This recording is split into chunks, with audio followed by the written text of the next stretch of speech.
This week, Soulja Boy and Lil Yachty engaged in the lamest rap beef since Crisscross versus the Youngsters.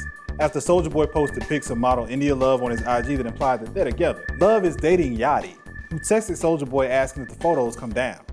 Soulja Boy, of course, then threatened to murder Lil Yachty. Boy, don't get smoked over a little ass kid beefing over a bitch that he ain't never even met, folk. Because that's what you do. Things were eventually smoothed over with Yachty explaining that he once idolized Soulja Boy, and adding that it's sad when your idols become your rivals, which is true. But it's even sadder that you ever idolized Soulja Boy. Gotta get you a big brother or something. This is the Boombox Rewind. What we do here is go back.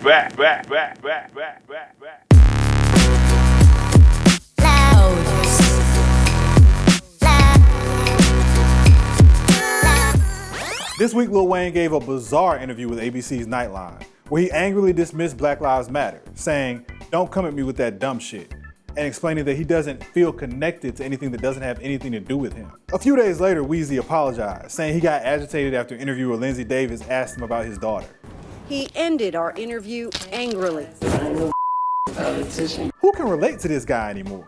Wayne becoming extremely famous made him that sort of detached superstar that winds up becoming a Scientologist later in life. Add that stint in prison and years of guzzling syrup like it's Aquafina, and you get a goblin who's probably not very grounded. At this point, if you told me Lil Wayne was living in an amusement park with a pet zebra and sleeping in a sarcophagus, I wouldn't even be shocked. But saying crazy things has just become a part of his shtick. Crazy things like, there's no such thing as racism, or the Carter 5 is coming soon.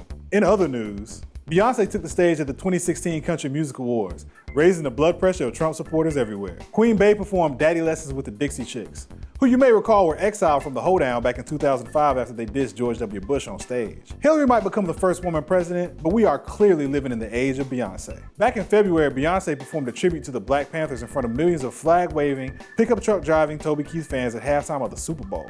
And she just took the stage in a room full of red staters and brought the group they voted off the island a decade ago.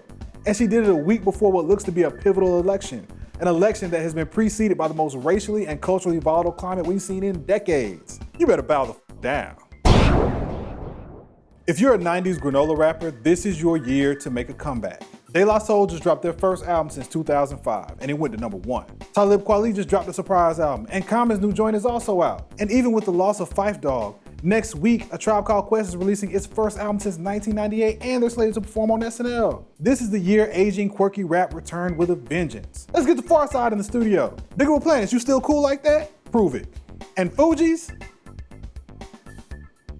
Maybe we just gotta let go of the Fugees. I'm still keeping my fingers crossed for Outkast though. Be sure to subscribe to the Boombox on YouTube and check out all of our cool interviews and events. Catch you next week.